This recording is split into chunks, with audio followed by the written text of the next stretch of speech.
Iran की situation दिन ब दिन खराब होती जा रही है। The protest are no longer about the economy but it's about the survival and recognition under an authoritarian government.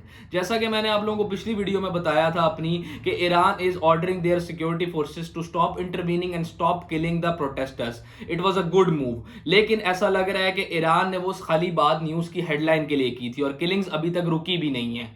According to BBC इस वक्त ईरान के अंदर 2000 से ज्यादा प्रोटेस्टर्स की किलिंग हो चुकी है और हो सकता है जब तक आप ये वीडियो देखें ये फिगर इससे भी ज्यादा बढ़ जाए। हैरानी की बात यह है कि ईरानी ऑफिशियल्स ने 2000 का फिगर खुद भी कोट किया है रियूटर्स को, लेकिन उन्होंने इसमें ब्लेम जो है वो टेररिस्ट पे डाला है। टेररिस्ट वर्ड इटसेल्फ इतना ज्यादा वाइड है इन टर्म्स ऑफ स्पेसिफिकेशन कि यू कांट नो कि which type of people they are blaming it on. According to many sources ईरानी प्रोटेस्टर है एक इरफान सुल्तानी नाम का, वो एग्जीक्यूशन फेस कर सकता है अपने प्रोटेस्ट में की भी हरकतों की वजह से। आप इस आर्टिकल को पूरा पढ़ लें अगर आप पढ़ना चाहते हैं, क्योंकि इसमें आपको पूरी बातें समझ लग जाएंगी।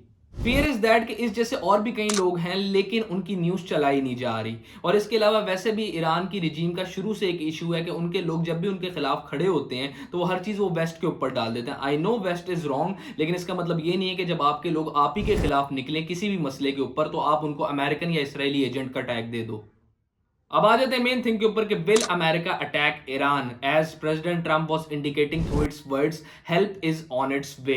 ये बहुत बड़ी स्टेटमेंट हो सकती है और ऐसा नहीं है कि यूएस ये करना चाहता था, बल्कि ईरान की रिजीम ने खुद ये मौका यूएस को प्लेट में ला के दिया है जब उनके मुल्क की सिटीजन्स जो हैं वो इतना ज्यादा उनसे गुस्से हो चुके थे कि जिस रिजीम को लाने के लिए उन्होंने गोलियां खाई थी आज उन्हीं को गोलियां मारने के लिए रेडी हैं। As of right now Iran की सिचुएशन के ऊपर कोई भी कमेंट करना बहुत ज्यादा मुश्किल है क्योंकि ईरान इस वक्त भी इंटरनेट ब्लैकआउट फेस कर रहा है इन मेनी रीजन्स, और इसके अलावा उनका जो मीडिया है वो भी काफी तौर पे जो है वो इंडिपेंडेंट नहीं है, जिसकी वजह से हम लोग उधर की सिचुएशन को एनालाइज नहीं कर सकते। लेकिन रिसेंटली प्रेसिडेंट ट्रंप के अकॉर्डिंग उन्होंने ये स्टेटमेंट दिया है कि Iran is willing to negotiate.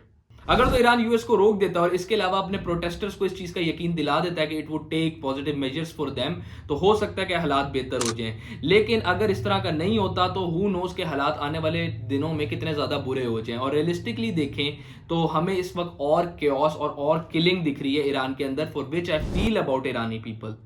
अगर करंट हालात की बात करें तो यूएस ने अटैक की इंडिकेशन शो की है और उसके ऊपर ईरान ने भी रिएक्ट किया बाय सेइंग कि अगर यूएस अटैक करता है तो वो भी उनकी मिलिट्री बेसिस को अटैक करेंगे। इस वजह से मुझे तो लग रहा है कि हो सकता है आने वाले टाइम पे ये रीजन जो है स्पेशली एशिया वाला इसमें बहुत ज़्यादा हॉट न्यूज़ भी होगी और इसके अलावा वॉर भी हो सकती है। आई होप कि आने वाले टाइम पे इस तरह के हालात ना और कोई ना कोई पीस डील निगोशिएट हो जाए दोनों पार्टीज के दरमियान। Anyways this was today's video. अगर आप लोगों को वीडियो अच्छी लगी हो तो चैनल को लाइक कमेंट और शेयर करेगा और साथ साथ सब्सक्राइब भी करेगा। That's it for today, good bye.